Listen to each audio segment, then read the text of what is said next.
Talking to kids about the facts of life has always been a tough gig for parents. But let's face it, our world has changed. Growing up in the 21st century is a hyper-speed experience. One of my greatest fears is actually losing someone who's actually really close to me. And it's up to us as parents to protect and prepare our kids as best we can. When my grandparents passed away and I felt sad, I found it really helpful talking to my parents about it. So we asked a group of very brave mothers and fathers and their curious kids to sit down and talk through some of life's biggest and most awkward lessons. Thanks to Nature's Way, giving your kids a healthy start with Kids Smart. Today our families are talking about death. Okay, boys. Death. Tell me what you know about death.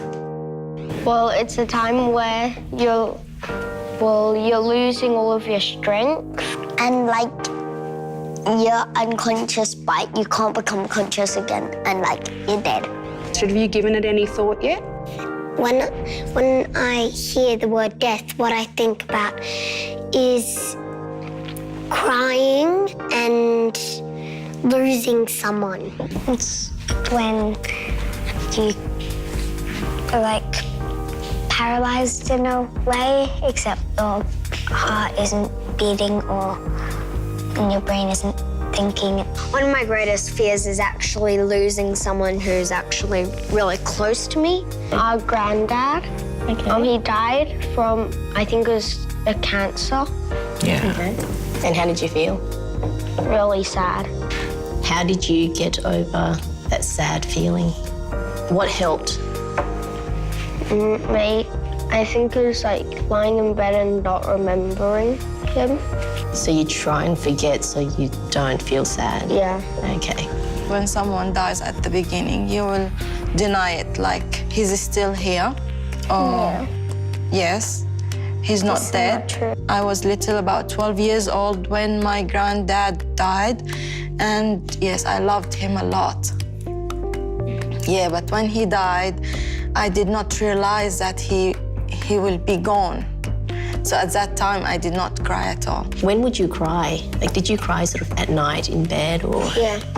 What could you do to make you feel better or to help you get over it? I would go to their funeral and pay my last respects to them.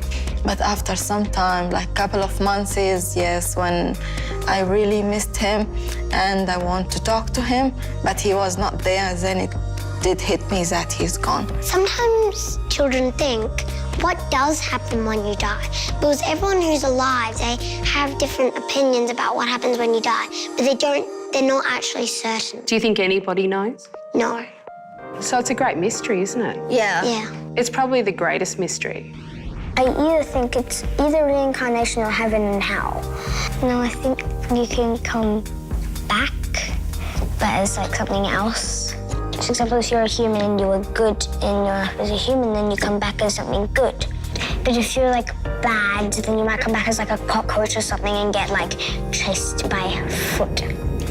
What about you? Was there anything that you found a bit scary or maybe uncomfortable about, you know, when your grandfather died? It was a bit uncomfortable because I didn't know where they'd go. Right. Like after they died. Their physical body, or? Yeah. I'm completely terrified of the idea of death on one level. On another level, I think it happens to everybody.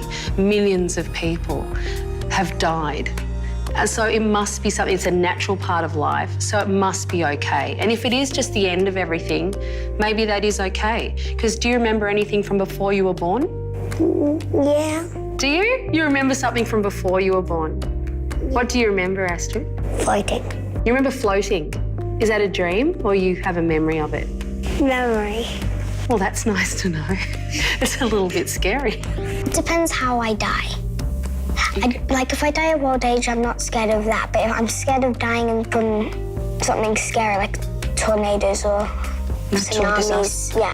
When we think about death and we think about how sad we might be when someone dies, really it's a celebration of how much we loved that person. Yeah. And if we didn't die, maybe we wouldn't care about each other as much.